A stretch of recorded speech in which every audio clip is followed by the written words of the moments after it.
you'd catch it on the 15-yard line. You'd run 85 yards, and they're going, Jerry, we're tired of waiting for you. Yeah, because I didn't want to have a situation in the game where I made a catch, and I'm like so surprised I made the catch, and I don't run with the football. I mean, there's going to be adversity. So you're going to have to be able to fight through that. You're going to get knocked down, but are you willing to get back up?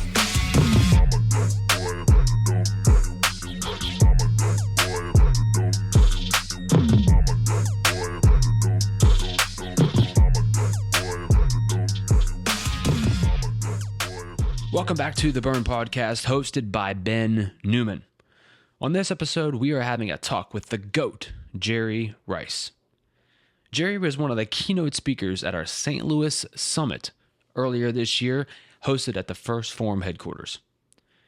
Ben was joined by Phorm CEO Sal Frisella on stage, and they worked through one of the most powerful conversations we've ever seen at our live events. On this episode, we're putting you in the audience for that conversation. So get out your notebooks and lock in for lessons from the GOAT, Jerry Rice. We're going to bring you an unbelievable afternoon here at Phorm headquarters, which is one of the most extraordinary brands in the world today. Really pay attention to all of the detail around you, all of the little things. This is what we're going to talk about in a champion's mindset throughout this afternoon. You're going to recognize from all of our speakers, there's a standard in which they have made a choice to live to in their lives. So Sal and I did not hold back from making sure that you would have the opportunity to spend time with some of the greatest champions to ever walk the face of the earth. So in order to kick that off this afternoon, Sal and I said, let's bring out the GOAT first. Let's bring out Jerry Rice. Now I had the opportunity to interview Jerry. He was part of an event that we did in 2016 in Las Vegas. And backstage in the green room, I said to Jerry, what makes you great? And Jerry just responded with a statement rather than really answering the question. And what he said was, I've never understood how somebody could not give 100% when it's 100% their choice. That's what led him to becoming one of the greatest athletes to ever walk the face of the earth. That's what enabled him to become a 3-time Super Bowl champion, a Hall of Famer. The record books would be much larger than the ones Caitlin Clark wrote. I mean, he literally wrote the record books of record books of record books. We'd be here all day talking about his records. But it wasn't just what he did on the field, it's what he has done off the field. He now has GOAT Fuel. He now is the honorary chairman for the 49ers Foundation. What does that tell you about how he has made a choice to live his life in everything that he does? So with no further ado, now please give a standing ovation for the GOAT, Jerry Rice. Wow, wow, wow. Get out the way, get out the way, get out the way.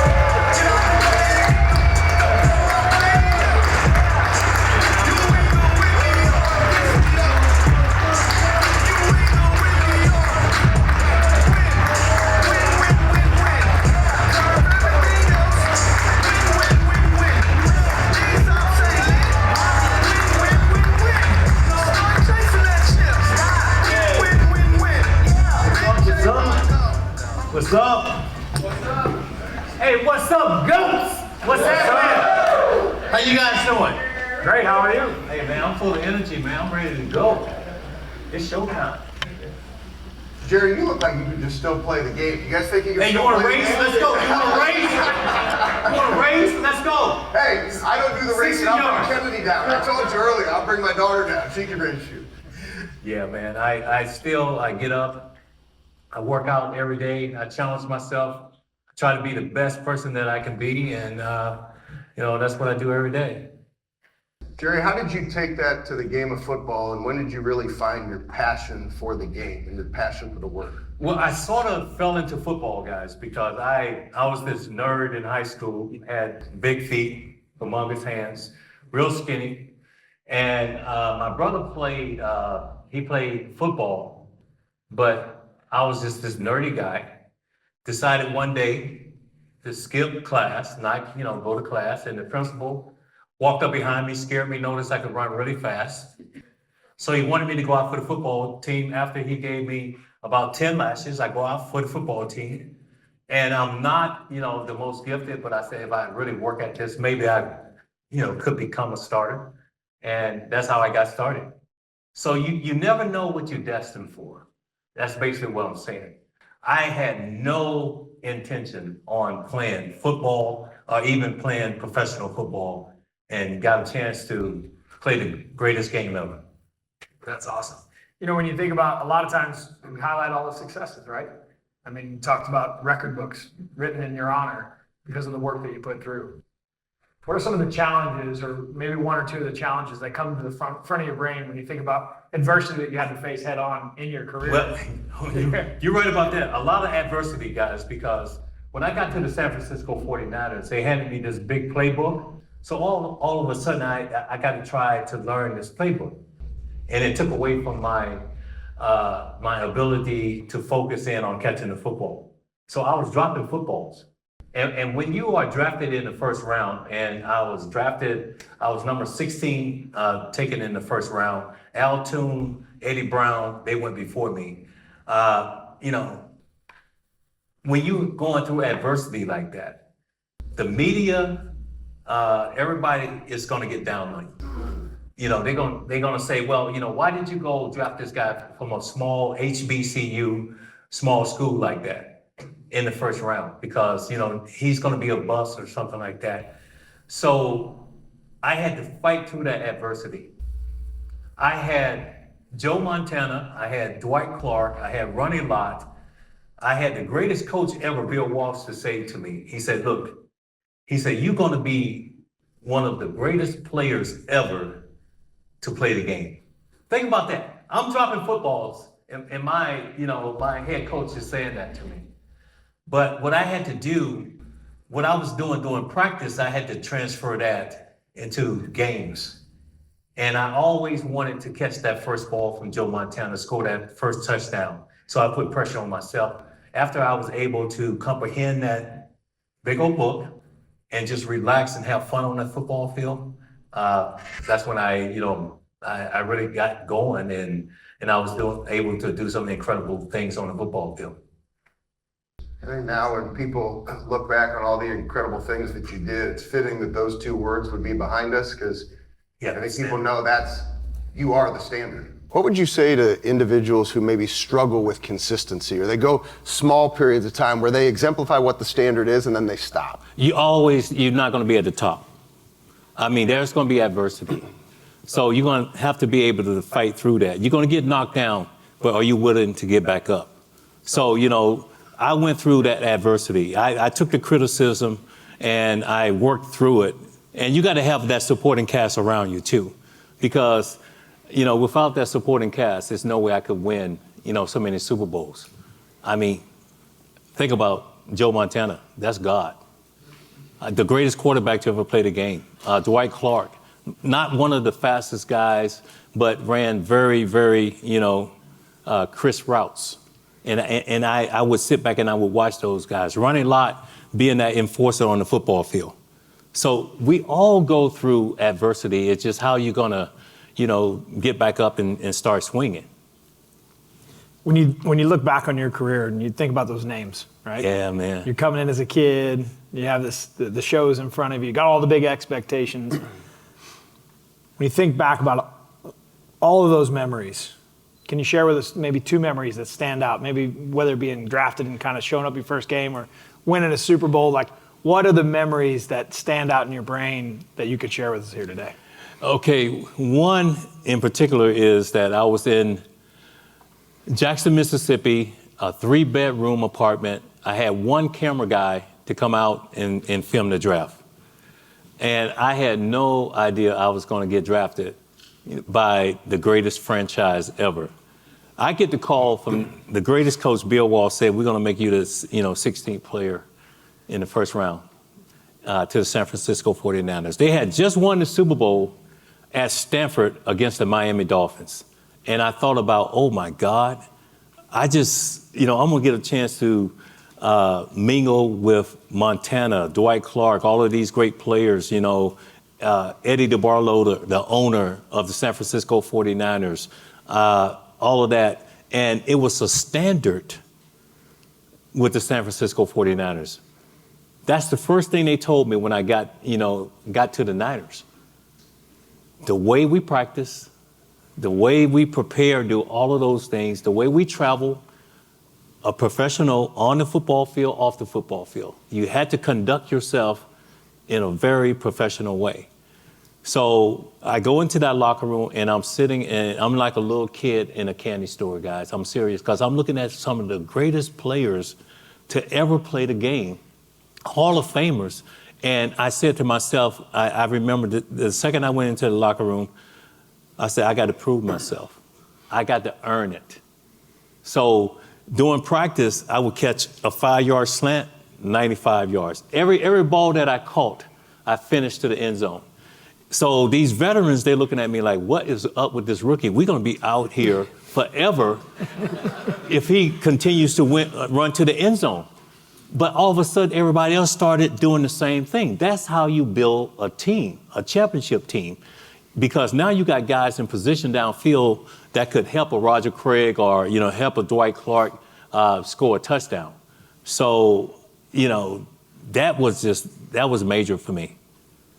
I mean, to be in that locker room with some of the greatest players to ever play the game, and coming from a small, predominant black school, and getting drafted in the first round by the greatest coach ever. And I'm going to give you guys a little backstory on that.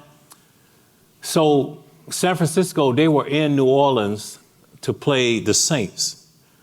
And they fly in that Friday, and Bill Walsh, the head coach, was flicking the channels, and he noticed me that Saturday running across the television, running away from the opponent, making catches. So he goes back to the scouting department of the San Francisco 49ers and say, hey, we need to look at that guy from Mississippi Valley State University. Can you believe that? Wow, that's what I said. Yeah. I said, seriously? That's how it happened.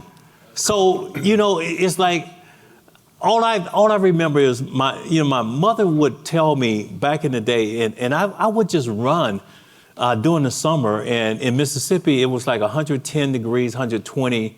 And I would run like around 12 o'clock and just, and she would always ask me, she said, son, why are you doing this? Because at that time, I was not playing sports or anything. But I guess I was like almost like Forrest Gump, a little bit. You know what I'm saying? A little Forrest Gump. I was running. Yeah.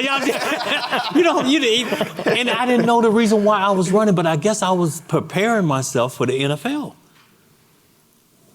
And that was it. That's crazy. That's crazy, isn't it? That's God. Yeah, you're right about that. You think it's God's work? Bill Walsh cruising through the channels just catches you? It was just meant to be. Yeah. And so, because, growing up as a kid, I idolized, and I'm going to be honest with you guys, the Dallas Cowboys. That was my team. That was America's team back in the day. And I remember Tony Hill, Drew Pearson, Tony Dorsett, all of these guys, Roger Staubach, all of them. And I thought I was going to wear that helmet, that star.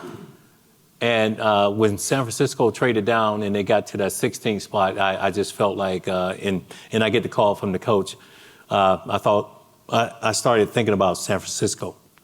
What can I do to make that team better? First of all, you had to earn that position of being a starter, and you had to prove yourself. But then also doing a lot of stuff outside of football too, in the community, doing all that.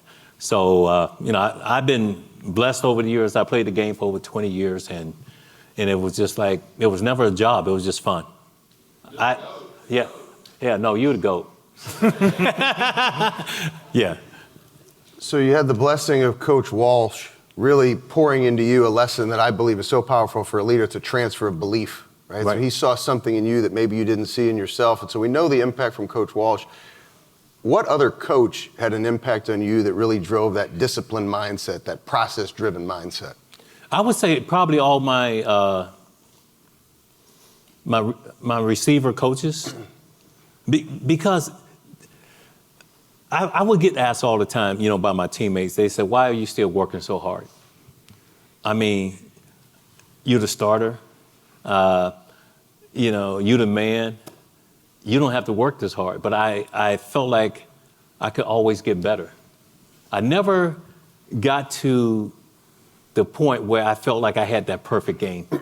I could have a game where I have 10 receptions over 200-something yards, 3 or 5 touchdowns. I felt like I could always come back and I could do better. So, my receiver coaches, they knew that I was going to set the standard.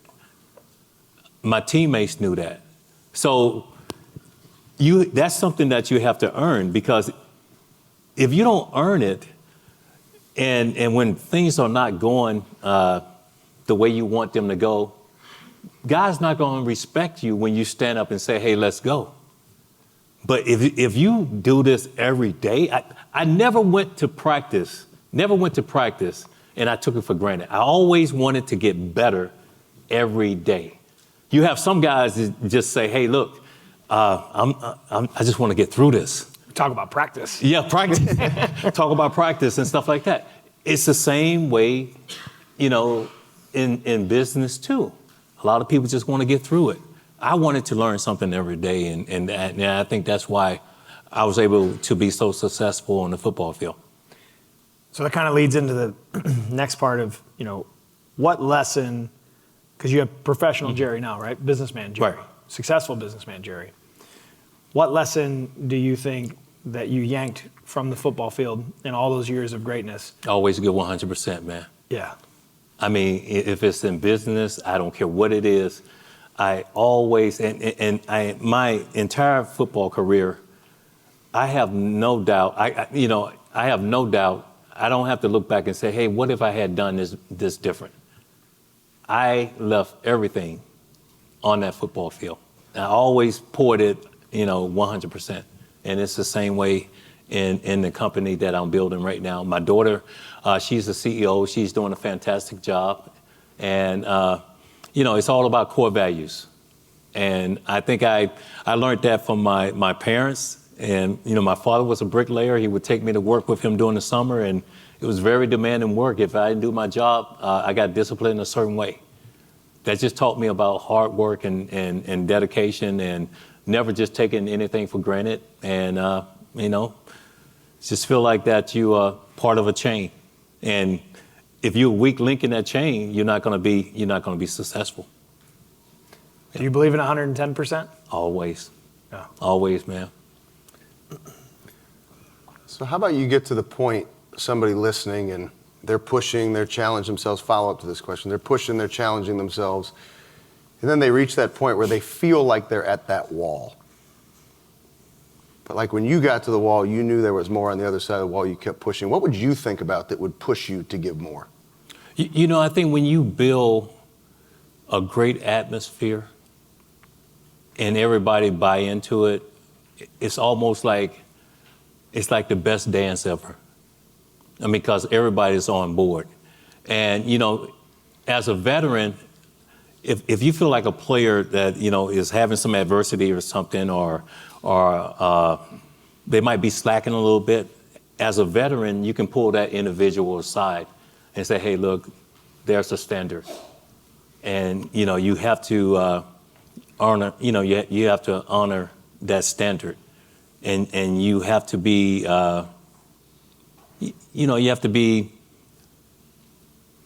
you have to be a part of that chain.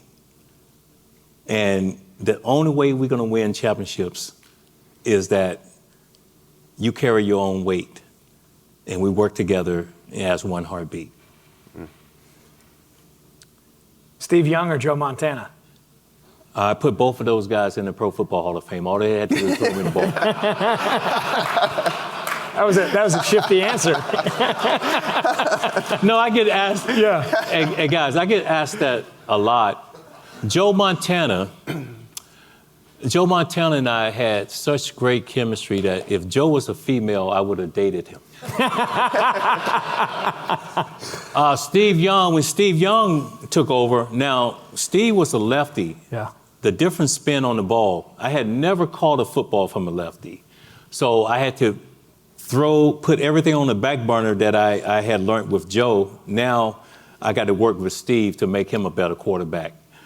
And no, I'm not saying I'm not saying that in a bad way, but what I'm saying is because, that different spin on the ball. I used to have this one trainer, he was a lefty, and doing individual drills, he would just throw me footballs, just getting used to that spin. And Steve Young also, when he first came into the league, Steve was more of a running quarterback. So Steve really hurt my stats. Because you got to think about this. I had 1,549 receptions, 22,895 yards, 208 touchdowns, over 37 records. And here I am, I'm running downfield, and I'm thinking I'm getting ready to get wide open because the crowd is starting to cheer, and Steve Young is running past me.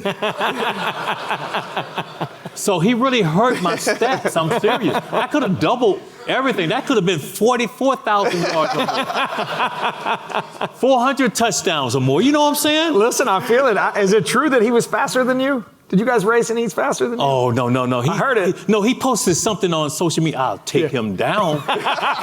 He don't want to mess with me. I'm serious. But he was like the first, especially from a lefty, he was the first running gunner. Yeah. So he had to get down a little bit. Yeah, but, Steve and I went on. We had the touchdown record until Tom Brady and Gronk, until they broke it.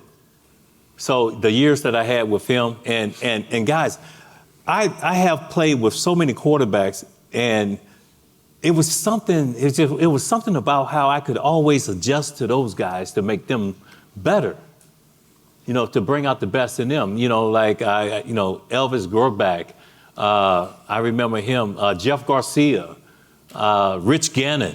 Yeah. And it was all about, just making those guys, better on the football field.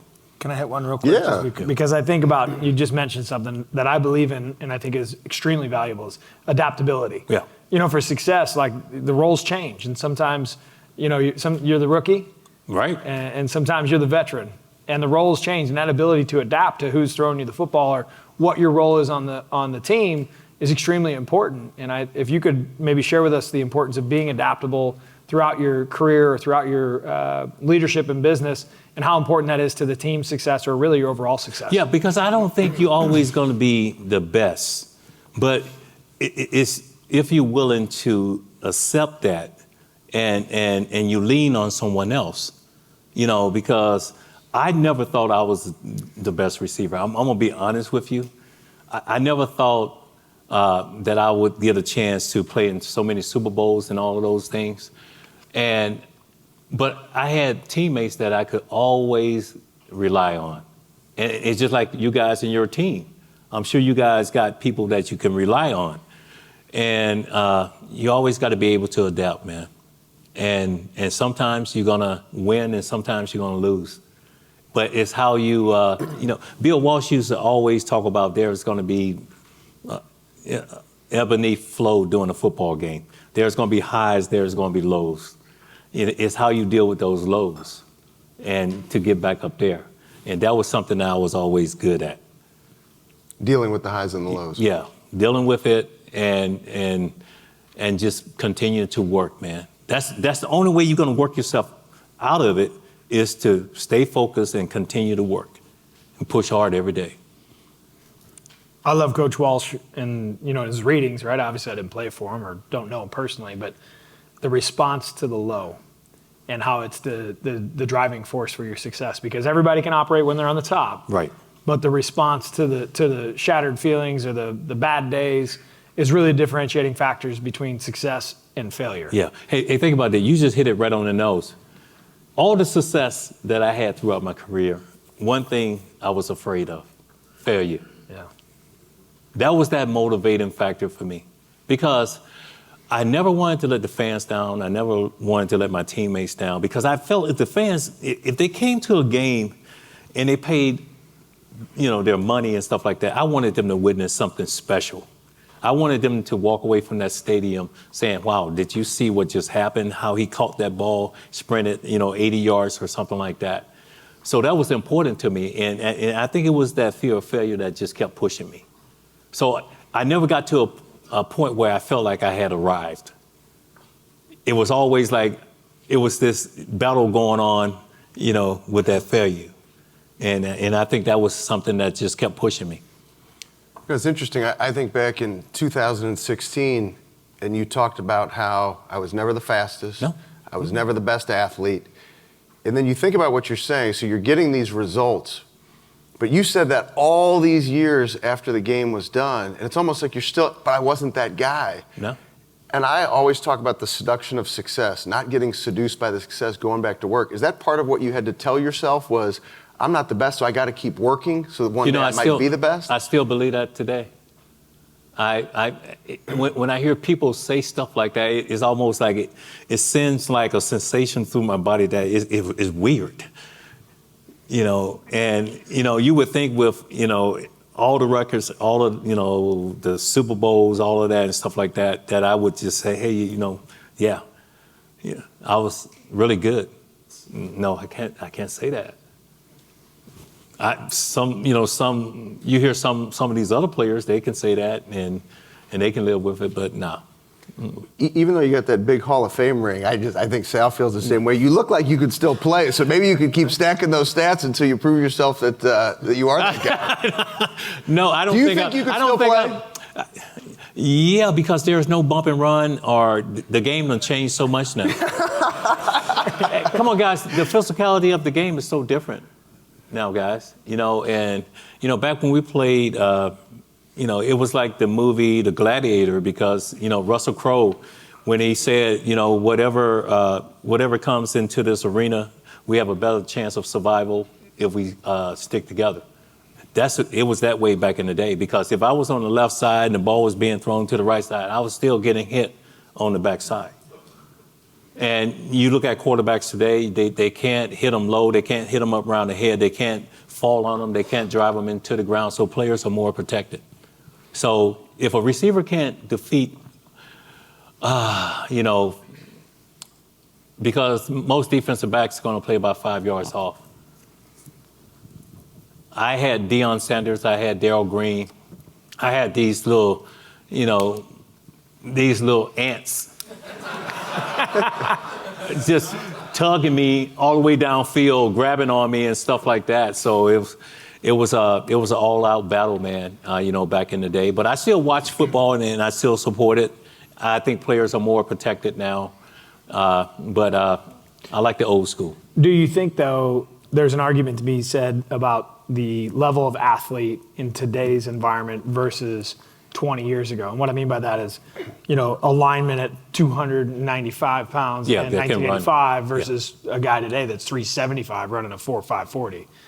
Do you think it's the right move to protect the athletes, or should they go back? Well, I think it's the right move to protect them, but football is football. Have you thought about writing a book, but just don't have the time? We would love to help you make that dream come true this year. Introducing B&C Publishing. We offer an in-house 3-step process to help you bring your book to life.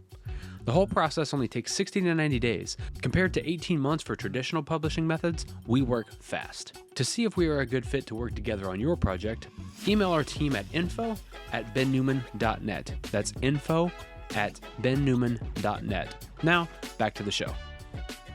Yeah. I mean, is it going to turn into tag football? There's going to be somewhere you're going to get hit.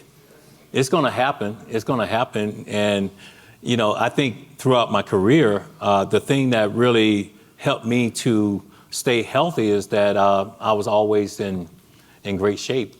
The lifespan of a football player is about 4 years. I played 20 years. Damn. And thank you.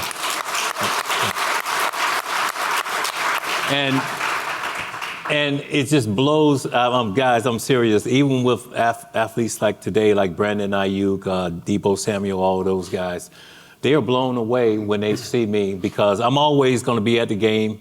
I'm going to run 100 yards before the game. Or I'm going to be on the field catching, some footballs, even just like this, in tennis shoes. And they're like, how can you still do that? Bless you. How can you still do that? But I think it was that I never got out of shape. Never got out of shape, and I love competing. And, it was not a job for me. It was something that I loved doing. Who is the toughest corner you faced? You lined up against him, made you say, I'm going to have a battle tonight. Prime, no. He knows. He better not mess with me. I'm serious. we had an encounter in Atlanta, and he was with the Falcons, and he was trying to shake my hand before the snap of the ball. Hey, guys, everyone, you notice how games now, everybody is like interacting with each other before the game? It did not happen like that back in the day. That other team wearing that different colored jersey, that was your enemy. Yeah, after the game, now, you shake hands and you congratulate, whatever. But now these guys just hang out together and stuff. That's something I couldn't do. When I went into a football game, I had blinders on. I was my thing, I was gonna destroy you. I was gonna wear you out completely. There's no way you're gonna be able to run with me for 4 quarters. Towards the end, you're gonna be tired. And that's when I'm gonna be at my best. And if you go back, you look at my track record, you look at most of the big night games, Sunday night football, Monday night football, playoffs, Super Bowls. That's when I was at my best. There are certain athletes, they disappear when those big games, when they come around. But I was always able to perform at my best because of my preparation. Because if you don't prepare a certain way, you don't have a chance. It's not like you're going to say, okay, all of a sudden, hey, I'm going to turn it on, because your body is not used to doing that. If your body is used to doing that, you know exactly what you're going to do the next day. We'll always put the first 15 plays in. I'm playing the game the night before the game. So I already got a feel for exactly what's going to happen. If that's the Super Bowl, the same way. First 15 plays, I'm already playing the game. Where I am up all night, where I can't eat anything the next morning, because if I eat something, I'm going to throw it up because I got butterflies. Always go to the game on the first bus, get to the game, put my uniform on, decided to relax on this table, Super Bowl 23, fell asleep. Teammates walking by and like, what is up with Jerry right now? It's the Super Bowl, Jerry's asleep. I was tired because I had played the game already. I had played it already. So it's like, being able to visualize and do all those things. So amazing. But stay on visualization there and preparedness, being prepared and visualization. As manage a lot of young people. Can you maybe explain the importance of visualization, walking through the moments, living in Super Bowl prior to being there, and then being prepared for the game? Not showing up to play, but showing up prepared to play. It gives you an advantage. You already got a step on the opponent, because I pretty much knew exactly what was going to happen because of preparation during the week, because of those 15 plays. I knew exactly how I wanted to attack my opponent. And it happened exactly how I visualized it. It's an amazing thing. So it's like you already got to step up if you're able to do that. When you start stacking that experience. Because this much might separate you from the next NFL player. That much. Because everybody's talented, everybody's fast, and all of that. But what I noticed about a lot of players is they don't have that. That right there. You got to have that heart. And you got to be able to take your body through certain situations where there's a lot of pain. And if you're able to do that, it's like you want that ball in the fourth quarter. You want to be that player that's going to make that, winning catch to win that touchdown. But if you haven't taken your body through that, that pain tolerance and stuff like that, you don't want that ball, man. Because you're not going to be able to make that play. And if you don't make that play, you got to take the criticism that comes along with it. Certain guys, they want it. Kobe Bryant, LeBron James, Magic Johnson, Michael Jordan. That's what I wanted. Michael or LeBron? Michael, come on, man. Michael, man. Come on, man. Hey. Come on now. Did you learn the art of being prepared in visualization from somebody, or were you like that throughout your career, meaning through college? I was sort of like that throughout my career. And it was because I just felt like you always had to be prepared. I mean, that's just like when I go up against a defensive back, I'm not going to sit and wait on that defensive back. I'm going to attack him right from the start. If it's a run, I'm going to hit him straight in his mouth and try to drive him into the ground. So I'm setting the standard from jump start. A lot of receivers, they sit back and they try to let the defensive back make a move first. I'm attacking right from the start. And it's going to be like that, throughout the game. So, that was something I always did. And we talked earlier when we were catching up about Deion. And we've already gotten out of the way. You would beat Deion any day of the week. But you paid him a compliment. You said he's doing a really good job at Colorado. And I watched a 60 Minutes interview, and it was really brilliant. It was 13 minutes. It really took you behind the scenes on how real he was getting with the players. Yeah. How important, not just the game of football, for everybody here, for me, for Sal, how important is it? Because some people ridicule, well, you came in and you cut all these players, but he really kept it real with them. He basically said, you're not doing the job. You're not living to the standards. There's not going to be a place for you here. How important is it for leadership these days to really get real? How important is it for us to get real with ourselves when we look in the mirror? Yeah, I think it's very important. And I think the thing, too, Deion is teaching those guys how to be men. I mean, he breaks a lot of stuff down. I sit back sometimes and I just watch him, how he interacts, with those players. And I always wanted a coach that was going to be honest, with me. And Bill Walsh was honest. He didn't hold anything back. If you're not doing your job, he was going to just basically tell you that you're going to be out of here. You're going to be on the next Greyhound bus out or something like that, or the next airplane. So, and I think that's exactly what Deion is doing with those players in Colorado. When you think about being a father and the lessons that Bill Walsh had maybe taught you or instilled in you, one or two lessons that maybe carried over from field to father, because you have two boys and two girls, and being Jerry Rice, being Jerry Rice is no easy feat, and so you got to go home and you got to be dad, and you got to put a different hat on. What did Bill do to carry that through? Yeah, first of all, I try not to make things so easy for my kids. They have to earn it, but. I got a son that's up for the draft right now. And he was at USC, and basically I would just go to ball games and I would just be a parent. I was not gonna, coach him or do whatever. If he asked me something, now that's my opportunity to coach him. But, when I go to ball games, I'm just a parent. I'm just like everyone else in this room. And, I don't put pressure on my kids or anything like that, but they pretty much know that, from watching me, how hard I work. So they want to do the same thing. So, but I can't even put a price on, being a father and stuff like that, because that was the greatest thing that ever happened, to have, two girls, two boys. Pretty much everybody's off the payroll. Kind of nice, And, but man, you got to enjoy those kids, when they're little, because they grow up so fast. Then you look back and you say, what happened?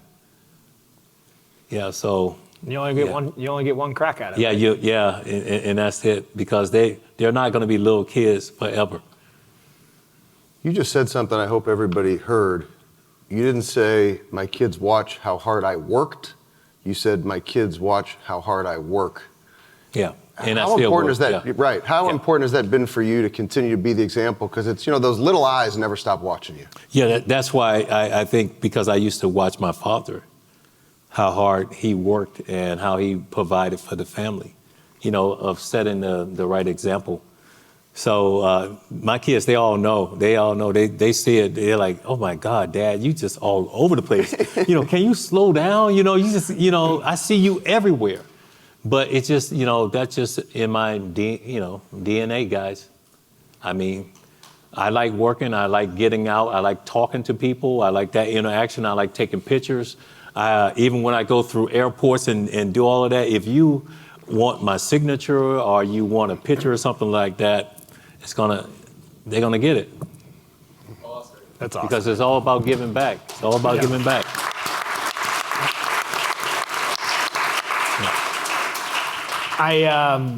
And a lot of you have not seen this, but to see you operate behind the scenes was we grew up watching you and idolizing you, my brother and I.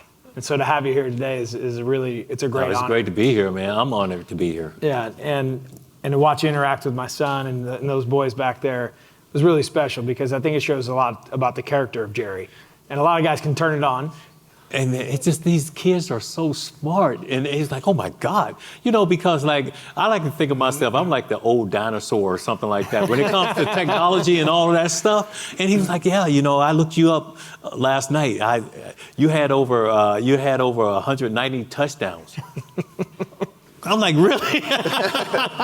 That is so cool though. But and it's really neat though, because, you could take it for granted and kind of be Jerry, right? And just sign a card and move on. But I just, for everybody in the audience to know the man of character that's standing in front of you is not just a record book. I mean, I got to see it and watch it, interact with my dad and my brother. Yeah. Got a group picture, but more than anything, I just want to say thank you for being that man. It's my pleasure. And another thing, guys, I do a lot of memorabilia shows, and I make it a point that if you come through my line, there's going to be conversation, there's going to be eye-to-eye contact, because I see it a lot in the new generation now with guys signing autographs. They don't even look up at that individual when they come through that line. But think about this. The time that you take interacting with that person is going to walk away from there. That person is going to tell everyone. Like, he actually asked me, how I'm doing. How's my day? My name. Those little things like that, you can't even put a price on that. So I make it a purpose that every interaction, everybody that comes through that line, I'm going to say hello. And I'm going to say thank you, for lining up, paying your money to come through this line. So I wish the younger generation would do that, a little bit more of that. So my time at Alabama, 5 years there and probably 100 visits, and you always heard Coach Saban say at practice, the way you do one thing is the way you do everything. And hearing you say that is such a testament to, you had that level of attention when you're signing autographs. Yeah. It's everything. And, I probably go through, if I'm there for 2 hours, I'm probably going 500 to 1,000 autographs. But no one is gonna, no one is gonna get shaded. No, I make it my purpose to do that, and I don't have to do it, but I just feel like it's important. It's important to let people know that, because I never thought my autograph would be worth anything. I'm gonna be honest with you guys. And to be able to, sign autographs and get paid for it and do whatever, I just take a lot of pride in that. You talk about purpose, that's your purpose and your intentionality. What's Jerry's purpose now? What keeps that motor ticking? It's the same thing. I mean, with my new company, because I have had, being on the big stage, Super Bowls, all of that, but my daughter is my CEO. I want this for her. This is not for me. This is for her. And I think, she's, like I said, she's doing a fantastic job. And so I have been to the big dance. I have done all of that. But, I'm just working hard for her now so she can have that success. So I've got a question that comes from my wife, Amy, who's up in the crowd. And she is the brains of our house. She's the one who does the mental training and firing up the kids because they don't want to hear it from Dad. And she had yeah, I'm serious. Like, people think I like stand on the table and give motivational talks at dinner. Like, that's not the way that it goes down. Am I doing it wrong? Well, we know who's boss, okay? Hey, Mama Newman is the boss. And she had a question, which she had an amazing career in the business world. So when we were talking about this opportunity to spend time together, she said, I think it'd be fascinating to hear his approach and how the business side of the NFL has changed. So how do you feel about how the business side? Well, because you got all the NILs, you got all of that stuff. You got kids making money in college. You got some kids making more money than professional athletes. I remember at Mississippi Valley State University, I went to bed hungry at times, because we just didn't have that. But I think it's great what they, what they're paying kids and what they're doing. But the only thing I have a problem against is the portal. I mean, because before you had to earn that starting job, but now it's like kids, if they feel like they're not going to be able to be a starter, they're just going to jump into the portal and just try to go somewhere else. So I think that's maybe the reason why Nick Saban said, hey, I'm done, because you're not going to be able to build a team anymore around these players, because they always going to be just jumping all over the place. But, the NILs, I understand. I always felt like, college players should be able to earn money, because these schools, they're making so much money off these players. What's next? Like, what's the next 5 years for Jerry? What does it look like? I think the next 5 years is, 5 years from now, if you talking, having a conversation with me, I'm saying the same thing right now, back over again. I'm still grinding hard. I'm working my butt off. I'm still giving 100%. I still feel like I owe my fans everything. And, that I'm taking time in the community, the 49er Foundation, all of that stuff, where we trying to impact kids and put them on a level playing field. A lot of stuff over in East Palo Alto, just giving back. That's it. I get so much enjoyment out of doing stuff like that. It's not all about take at times. It's you get the bigger reward of giving back. How many nights a week are you gone over the course of a year? Oh, my wife, oh my God. Maybe I should ask her. I'm able to balance everything out, but I would say sometimes I'm gone, like during a week, maybe 5 days. But I'm gonna tell you guys this, because this is the funny part, because whoever's sitting next to me, they it's like all of a sudden I just come in and I sit down and they're looking at me like,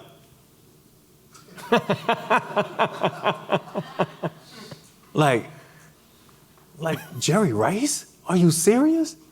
And then it's like, they're nervous because they don't want to say anything, but then all of a sudden I'll just reach over and say, hey, how you doing? I'm Jerry. It freaks them out. It does. It freaks them out. It's like, oh my God, he's talking to me. So I had this conversation with this lady last night from San Francisco all the way to Dallas. And she's like, oh my God, I got to take a picture. I got to send it to my husband. She got her husband on camera and stuff like that. And we just talked the entire time all the way to Dallas. And she said, you know what? I would never forget this. And she said, if you want to spend the night at my house, you can come to my house. Yeah, I bet Mama Rice would like that. You're choosing to act that way in the community, because I think one of the biggest honors, you read your resume, to be the honorary chairman of the 49ers Foundation. I mean, that's an unbelievable honor. Yeah, we have a program where we bring so many kids through Levi Stadium, and I was asked, to be a chairman, and I just fell in love with it. I mean, how you can impact kids and give them a platform where they can be successful in life.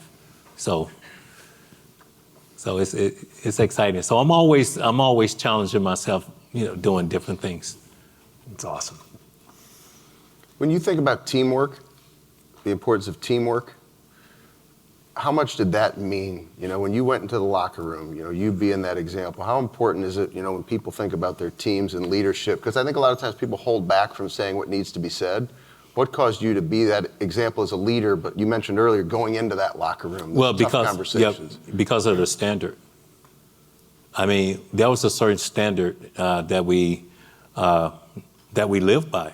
I mean, every day you come to practice and you try to be the best football player you can be.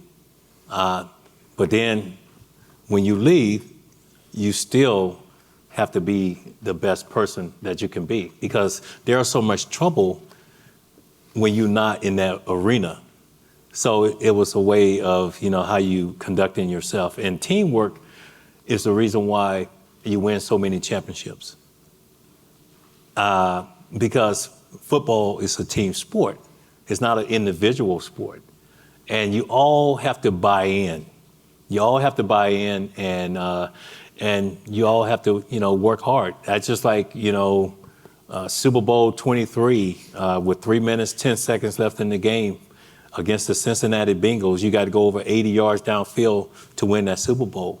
And, you know, Montana, we got a 2-minute drill. Montana comes into the huddle, he squats down, he starts calling the 2 plays, because once we huddle, we don't huddle anymore until we score. And Montana said something about the actor John Candy being in the stands.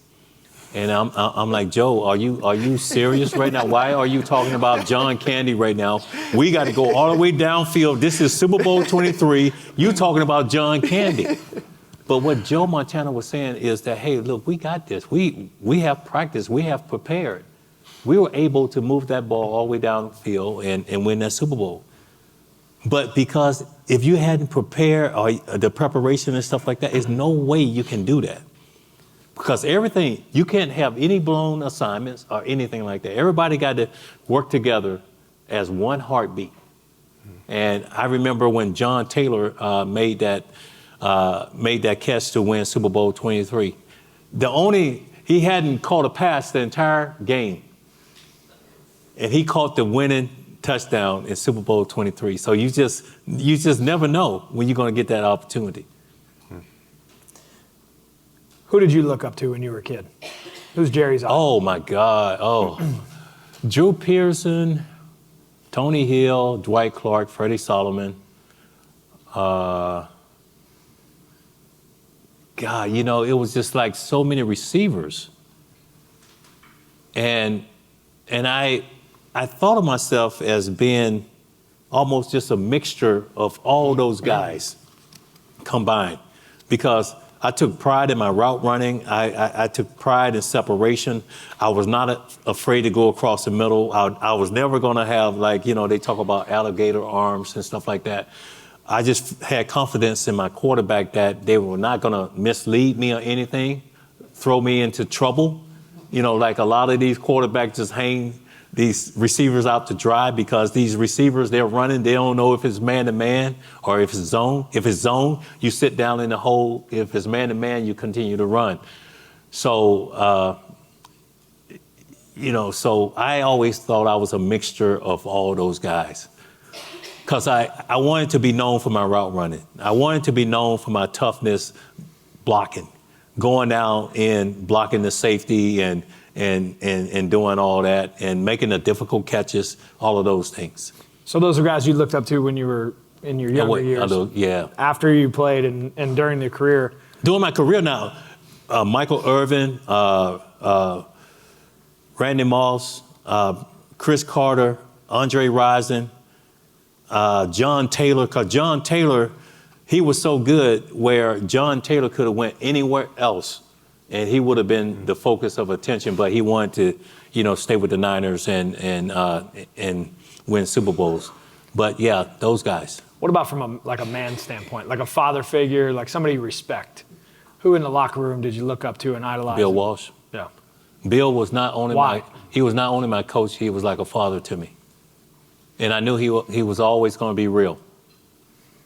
And when you got a coach like that, I just feel like you'll run through a brick wall for. Yeah. It's powerful. We'll finish with this. You want to race? I'm still not ready. I'll take it. My fat ass can move. You go right out to the parking lot. We'll set it up. I got a 40-yard strip out there. It's 39 and a half, but we do that to calculate. No dancing with the stars. Hey, you were good. No dance with the stars. Okay, thank you. Oh, whew, I want to make sure that everybody heard something earlier because you brought it up, but you used to run every ball back in practice. Right. And I think so many individuals show up and, say, I got a big meeting Thursday of next week. So you kind of go through the motions till you get to the big meeting. Why was it so important for you to literally run through, and why is it so important for everybody in everything that you do, whether it's to run? You'd catch it on the 15-yard line. You'd run 85 yards, and they're going, Jerry, we're tired of waiting for you. Yeah, I was prepping myself for the game because I didn't want to have a situation in the game where I made a catch and I'm like so surprised I made the catch and I don't run with the football. So when you used to doing this, over and over during practice, you expect to make that play and you expect to score. So that was the reasoning behind that. I was just preparing myself for that moment. Because if you don't prepare yourself, you're going to be shocked, or you're going to drop the ball, or if you catch the ball, you're going to be like, oh, I caught it. What do I do? I always look that, like, once I catch the ball, it's my little playground now. It's all about my creativity and how I want to get to the end zone. If I got a straight bead to the end zone, it's no way, and I was not the fastest, there's no way you were going to catch me because I had football speed. So some of the fastest guys in the NFL, they're like, how can this guy, like he ran a 4.6, 4.5, 4.6 at the combine. How can he run away from some of the fastest football players ever? I was the fastest to the end zone. And that was because how I conditioned myself and how I used no wasted motion or anything to get to the end zone. You have to train your body that way. Just one final thing for me, and I'll turn it over to Sal for his final thoughts. Thank you for being the standard for all of us that watched you over all these years. And more importantly, I love the interaction with you to be able to see that you still are the standard in the things that you do off the football field. So, Jerry, thank you for everything that you do. Thank you. Yeah, Thank you.